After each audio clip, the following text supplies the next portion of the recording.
I never thought I'd be the type to wreck my own marriage, but here I am. I'm Vicky, 32 from Michigan, and I need to get this off my chest. You know those moments where you say something you can't take back? Yeah, well, I had one of those, and it basically blew up my entire life. But let me start from the beginning, because honestly, I still don't think I'm entirely to blame here. I met Henry at my friend Melissa's wedding 3 years ago. He wasn't even supposed to be there. He was filling in for another groomsman who got sick last minute. That's when I first noticed the contrast between him and his brother Chase. Henry had this quiet thing going on, you know? He wasn't trying to be the center of attention like most guys.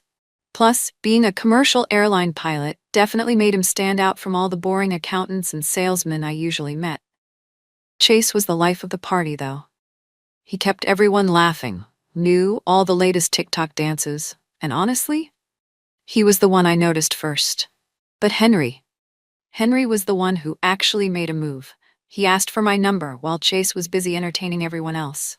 I remember thinking it was kind of sweet how direct he was about it. Our first date was at this little breakfast place near the airport before one of his flights.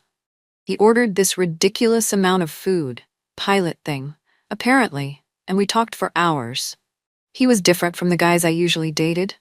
He actually listened when I talked about my dreams of opening my own yoga studio. Most guys just nodded along, but Henry started asking questions about business plans and location scouting. I'll admit, the pilot salary didn't hurt either. After struggling to make ends meet teaching yoga at other people's studios, the idea of having that kind of security was pretty appealing. Plus, him being away for flights meant I'd have plenty of time for myself. It seemed perfect. The wedding happened fast, like maybe too fast looking back. But when you hit your 30s, you kind of feel this pressure, you know? My mom kept sending me articles about fertility declining after 35, and my younger sister had just had her second kid.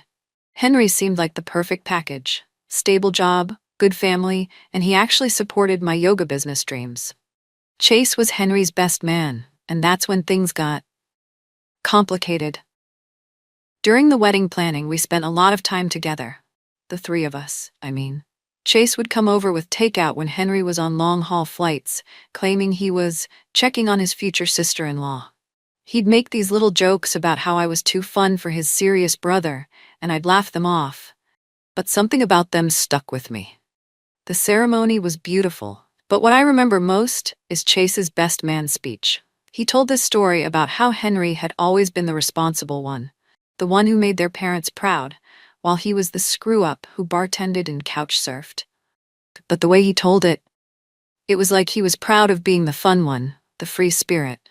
I caught myself wondering what life would be like with someone like that, instead of my practical pilot. After the honeymoon, real life started setting in. Henry's schedule was brutal. 4 days away, 3 days home, rinse and repeat. I threw myself into opening my yoga studio, but the reality of running a business was harder than I expected. Henry tried to help with the books, but his suggestions felt like criticism. Maybe start smaller, he'd say, build up gradually. But I had this vision, you know? I wanted it to be perfect from day one. That's when Chase started showing up more. He dropped by the studio with coffee, claiming he was in the neighborhood. He followed me on Instagram, always the first to like my posts and leave encouraging comments. When I vented about Henry's long absences, Chase would say things like, "That's Henry for you. Always in the clouds, never on the ground where the real stuff happens." Looking back, I should have seen the warning signs. The way I'd get excited when Chase's name popped up on my phone. How I'd find myself dressing up a little more on days I knew he might stop by the studio. The way I'd compare them in my head. Henry's careful planning versus Chase's spontaneity, Henry's silence versus Chase's constant communication. But I justified it all. Henry was away so much, and Chase was just being friendly. Plus, they were brothers. It wasn't like anything would ever happen, right? I wasn't doing anything wrong by having a close relationship with my brother-in-law. At least, that's what I told myself. The truth is, I was building this whole fantasy in my head about what life could have been like with Chase instead of Henry. Every time Henry came home, tired from a flight, and just wanted to sleep, Every time he questioned a business expense at the studio, every time he missed a social event because of work, I'd think about how Chase would have handled it differently.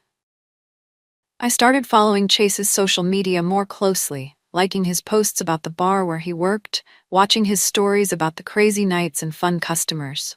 Meanwhile, Henry barely used social media, said he had enough screens in the cockpit. It was just another thing that made them different. My friends noticed the change in me. Melissa, the one whose wedding started this whole thing, actually pulled me aside at her baby shower. "You seem different around Chase," she said. "Be careful, Vicky." But I brushed her off. I was married to Henry. I was committed to Henry. Chase was just Chase. A friend, a family, even. But every time Henry left for another flight, every time Chase sent another funny meme or stopped by with my favorite cold brew, the line between appropriate and inappropriate got a little blurrier. I started looking forward to family gatherings, not because I'd see my husband, but because I knew Chase would be there with his stories and his jokes and his way of making me feel like the most interesting person in the room. I didn't realize I was setting myself up for disaster. I didn't see how my harmless flirtation and innocent friendship was slowly poisoning my marriage. I was too busy convincing myself that I deserved both Henry's stability and Chase's excitement. Too busy blaming Henry's absences for my growing closeness to his brother. Too busy playing with fire to notice I was about to get burned.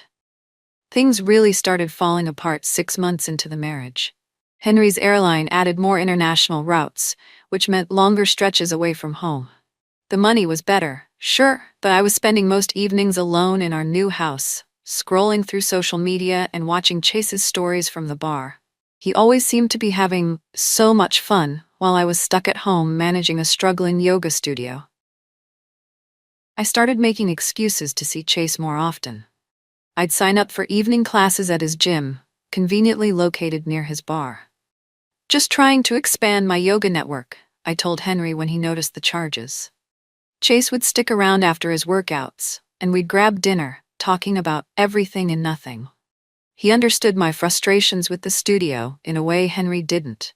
While Henry would suggest practical solutions like reducing class sizes or raising prices, Chase would tell me to follow my heart, and that money wasn't everything.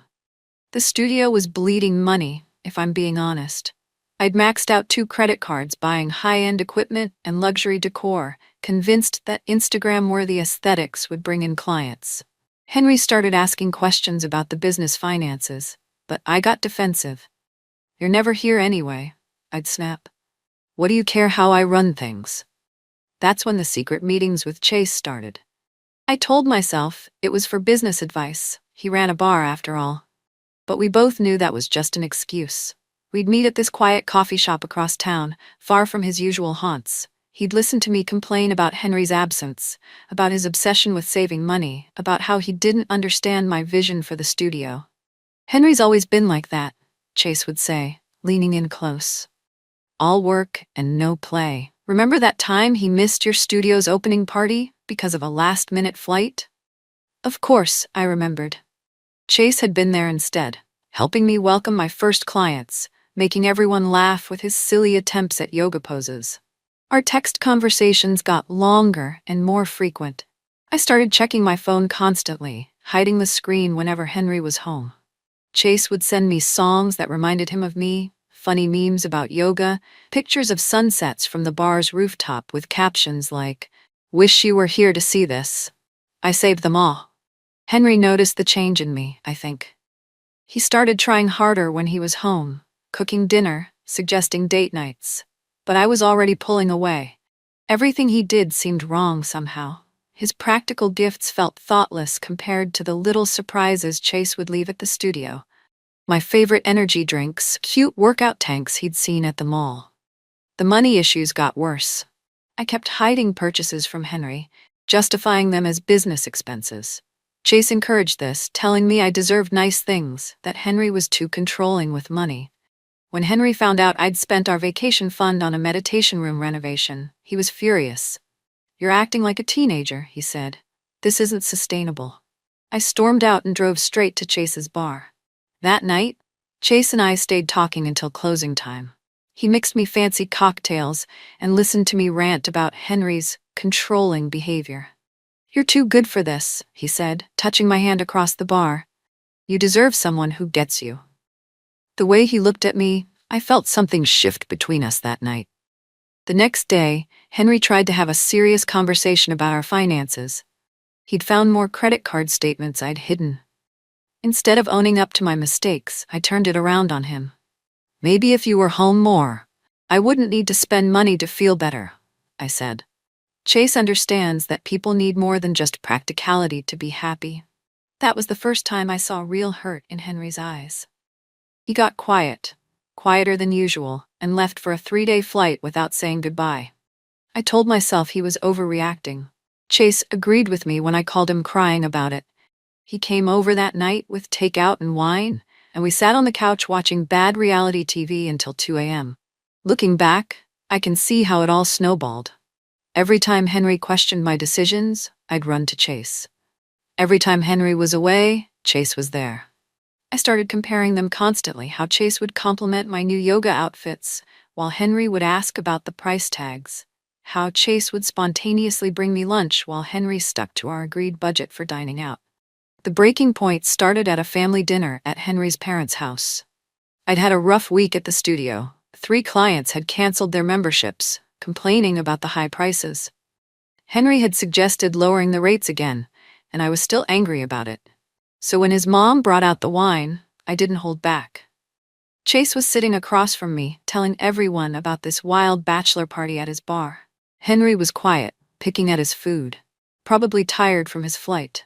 The wine made me bold. I started laughing too loud at Chase's jokes, leaning forward when he talked, touching his arm when he passed the salt. "Remember when you came to my studio opening?" I said, louder than necessary. Chase actually showed up, unlike someone. I saw Henry's jaw tighten, but I kept going. He even tried doing yoga. You should have seen him in Downward Dog. Chase shifted uncomfortably, but I was on a roll. The wine was hitting hard, and all my pent-up frustrations were spilling out. Chase never misses my classes when he's free, unlike my own husband, who's always too busy flying around the world. Henry's mom tried changing the subject, asking about my parents' upcoming visit, but I couldn't stop myself. "You know what's funny? Chase knows more about my business than Henry does. He actually listens when I talk about it, instead of just throwing money problems in my face." The table got quiet. Henry put down his fork, his face unreadable. His dad cleared his throat and started talking about the weather. But I wasn't done. Something in me wanted to hurt Henry, to make him feel as neglected as I did. "Must run in the family," I said, swirling my wine. Being emotionally unavailable. Well, except for Chase. Guess one brother had to get all the personality. Chase stood up abruptly. "I should go. Early shift tomorrow." He couldn't even look at me.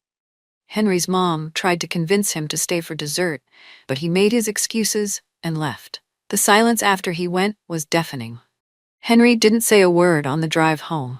I filled the silence with bitter comments about his family being too sensitive, how they never really accepted me. He just kept his eyes on the road, his knuckles white on the steering wheel. When we got home, I expected a fight. I wanted one. Instead, Henry just looked at me with this mixture of disappointment and resignation that made my stomach turn. "We need to talk about what's going on with you and Chase," he said quietly. I went on the defensive immediately. "There's nothing going on. We're friends. He's my brother-in-law. Am I not allowed to have a relationship with your family?" "A relationship, yes. But what you're doing, this isn't that." "What exactly am I doing, Henry? Being friendly? Having actual conversations? Showing emotions like a normal person instead of walking around like some robot?" He just shook his head. "You know exactly what you're doing, Vicky, and so does everyone else." That made me furious. "Oh, so now everyone's talking about me? Your perfect family looking down on me again? At least Chase treats me like a person instead of some problem that needs to be fixed." Henry went quiet again. That infuriating pilot calm that made me want to scream. "I'm going to stay at a hotel tonight," he said finally. "I think we both need some space to think." Running away again, I called after him as he packed an overnight bag. "That's what you're good at, right? Leaving me alone while you fly off to wherever?" He paused at the door. "No, Vicky, I'm not the one running away from our marriage, you are. Then he left, and I was alone with the echoes of everything I'd said at dinner. Our wedding anniversary was the next week. Henry came home for it, which surprised me. He made reservations at this nice steakhouse downtown. Not our usual spot, but I figured he was trying to make up for the tension after the family dinner. I spent hours getting ready, partly hoping he'd notice, partly out of habit from all those evenings getting dressed up to accidentally run into Chase at his bar. The restaurant was beautiful, all dark wood and soft lighting. Henry ordered an expensive bottle of wine and actually tried making conversation.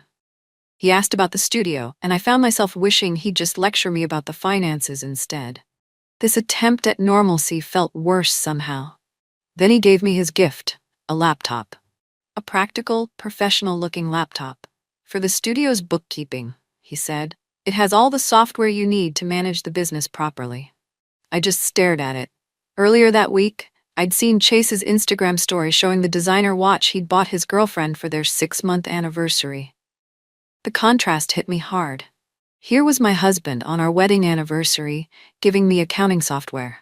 The wine wasn't helping my mood. I'd been scrolling through social media all week, seeing Chase's posts about missing his favorite yoga instructor while Henry was away. The laptop sat between us like an accusation. "You don't get it, do you?" I said, pushing the laptop away. "This is exactly why we're having problems. You think everything can be fixed with spreadsheets and budgets." "Vicky, no, let me finish. You know what Chase got his girlfriend? A watch.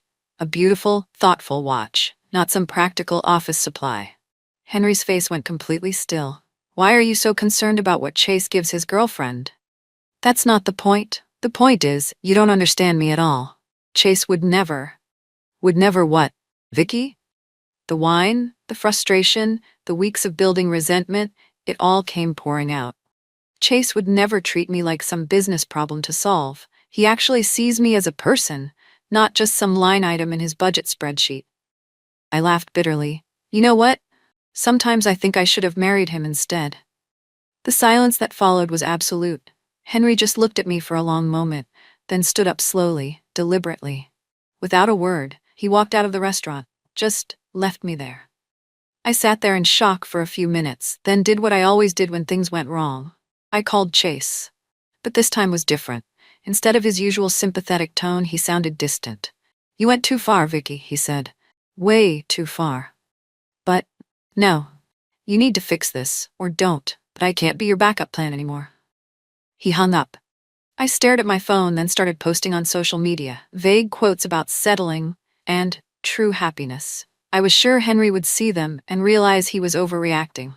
He'd come home, apologize for walking out, and we could pretend none of this had happened. But Henry didn't come home that night. Or the next. Or the next. 3 days of silence. I called his parents. They said he was taking some time to think. I tried Chase again, but my calls went straight to voicemail. His Instagram showed him at work, but he'd blocked my comments. I started feeling nervous. This wasn't how things were supposed to go. Henry was supposed to chase after me, to fight for me. Chase was supposed to be there to validate my feelings. Instead, I was alone in our big house, with nothing but a laptop full of accounting software for company. When Henry finally came back, he wasn't alone. He had a manila envelope tucked under his arm, and a look I'd never seen before.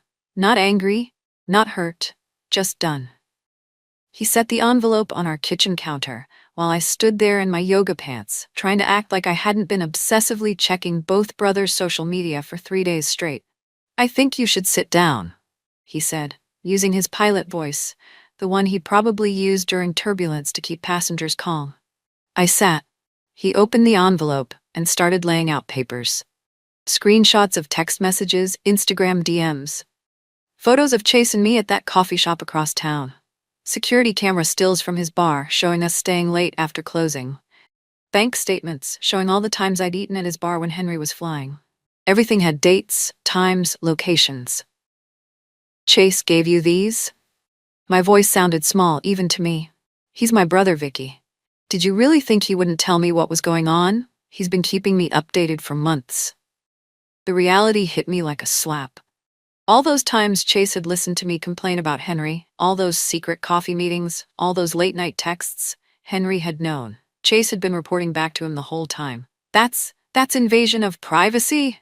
I tried to sound outraged, but it came out weak. You had your brother spy on me? No, Vicky, I had my brother protect me. From you. He slid another paper across the counter. Divorce papers. Already filled out, just waiting for my signature. But nothing even happened with Chase, we never.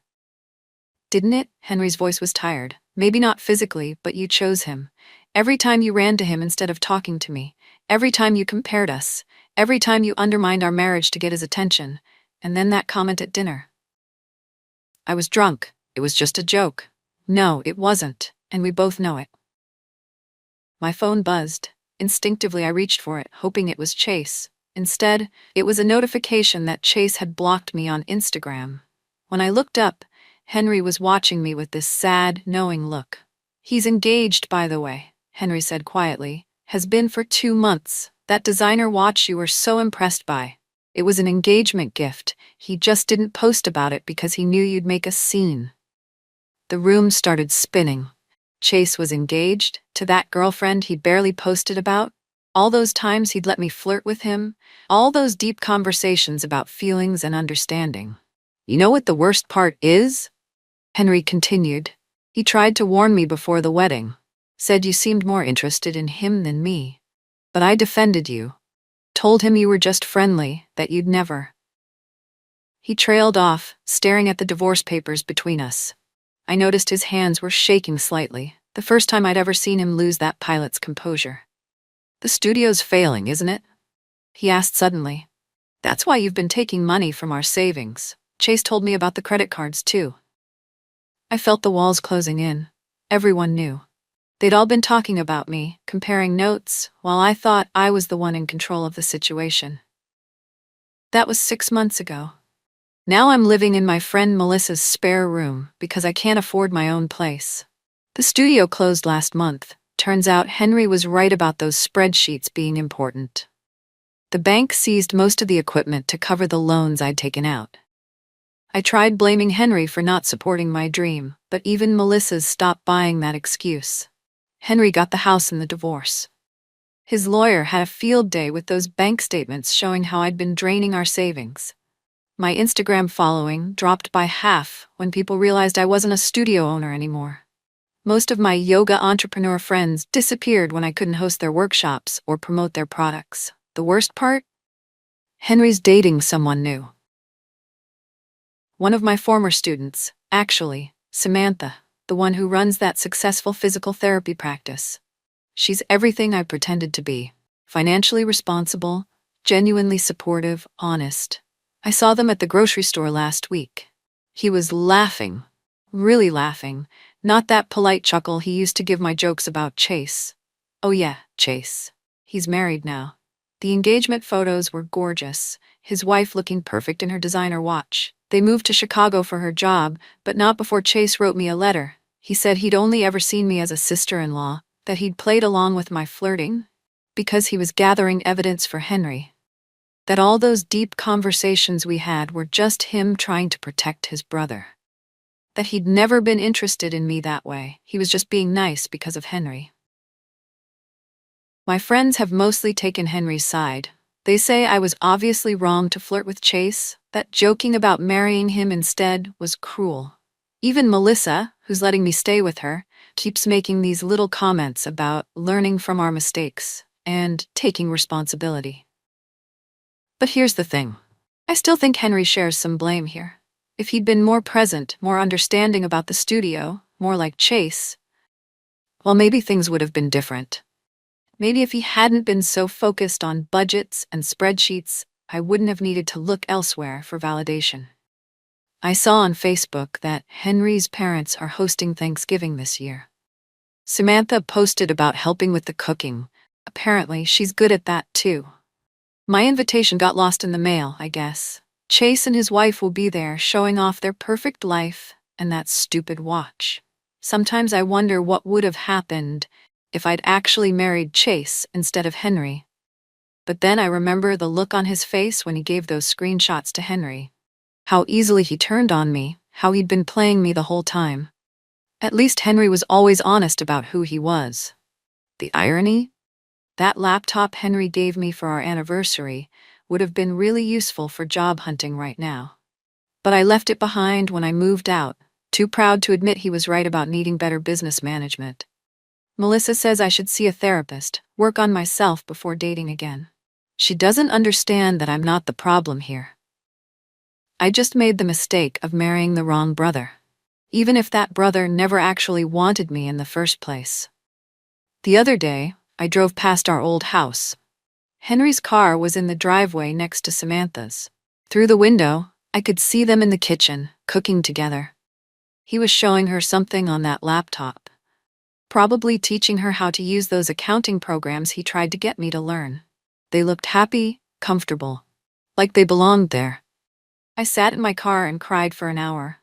Not because I miss Henry, I don't, not really, but because somehow I went from being a successful yoga studio owner with a pilot husband and a beautiful house to sleeping on my friend's pull-out couch and teaching basic yoga classes at the YMCA.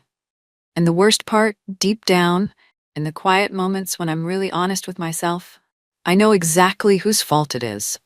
I just can't bring myself to admit it out loud.